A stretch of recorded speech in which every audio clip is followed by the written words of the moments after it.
Welcome back for another video. Hope you all had a good Gameweek 9. I've seen some unbelievable scores in the comments. In this video we'll be running through the team selection for Gameweek 10, the transfer plans and the thoughts heading into this game week. If you missed the Gameweek 10 players to buy video, make sure you watch that after, it'll be on screen at the end. I wanted to take a quick moment to thank all the new Patreons and members on screen. I don't actively promote it much, so the support means a lot. If you're interested, it's the join button below all videos, or there's links in the description. There's some nice perks included, such as a private channel on Discord, early access to videos, and a badge by your name in the comments and streams. Thanks again for all the support. So let's jump in, and starting off with a look back at how Gameweek 9 went. 91 points all out. A red arrow turned green thanks to Maddison's 18-pointer to finish the game week. Now on 6 green arrows in a row, which is encouraging. We started Everson just in case Rodgers decided to switch up the goalkeepers. The right line of thinking, as Leicester kept their first clean sheet of the season, but it was Ward who kept the spot. Trippier's clean sheet somewhat fortunate after being substituted in the 83rd minute and Newcastle conceded shortly after. As a result, it was a 2-pointer from Pope. The Gameweek 8 wildcard has been a success so far. Fine margins, but in honesty, had we wildcarded in Gameweek 9, instead it could easily have been Salah over De Bruyne and Trent over Cancelo. It was the Haaland Gameweek though, a ridiculous performance, 5 goal involvements versus Man United and 3 goals and 2 assists. 46 points from the captain, which is more than we scored back in Gameweek 3 entirely. Nothing from Tony on his first game in the team, and Mitrovic was substituted in the first half of an injury after a yellow card for a 0-pointer. We await to find out the severity of the injury, and there are decisions to be made for Gameweek 10. Let's take a look at how the team's shaping up. In goal, Pope's home to Brentford, and this season 2 of his 3 clean sheets have been at home.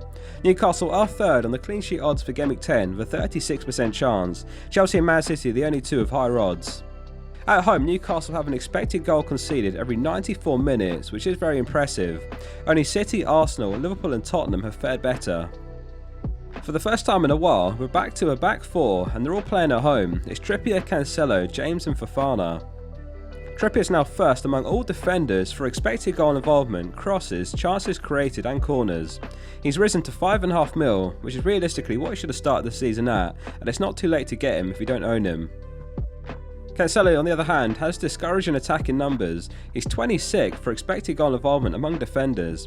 Nonetheless, the bonus points system loves him and his playstyle, and we've seen him pick up bonus points with no attacking returns in high-scoring games.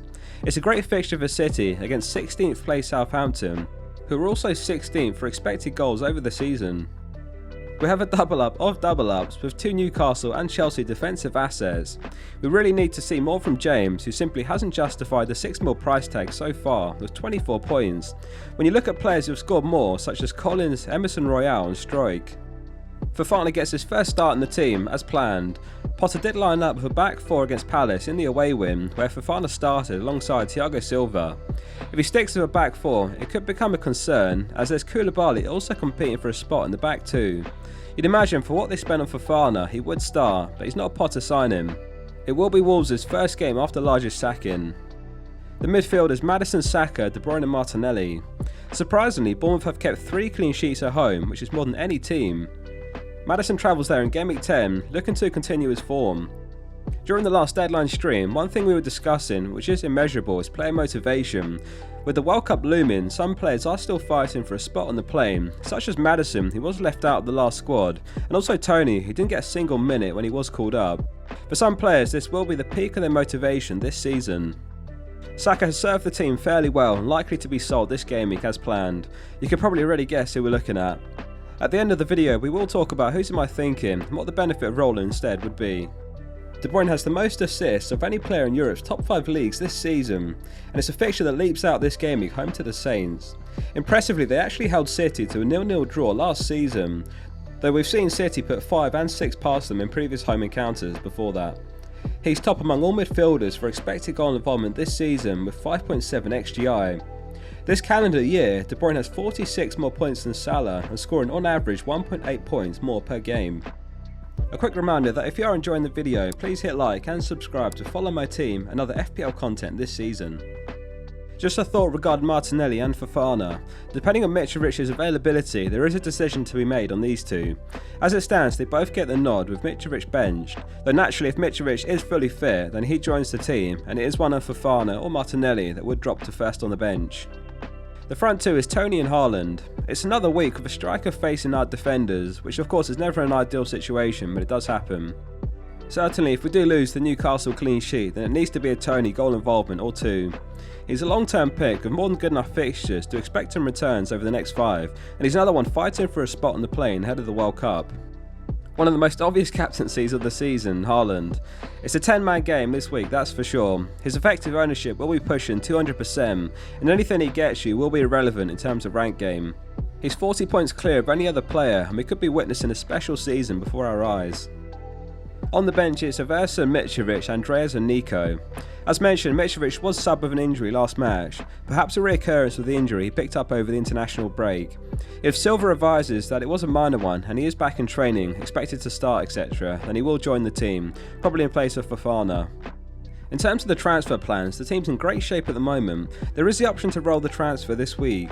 Liverpool have continued to show vulnerability and they're not the same side they were last year, so there is the temptation to keep hold of Saka, who plays home again. However, the current plan is Saka to Zaha. Right now we're playing a 7-week game up until the World Cup before an effective reset where we all get unlimited transfers.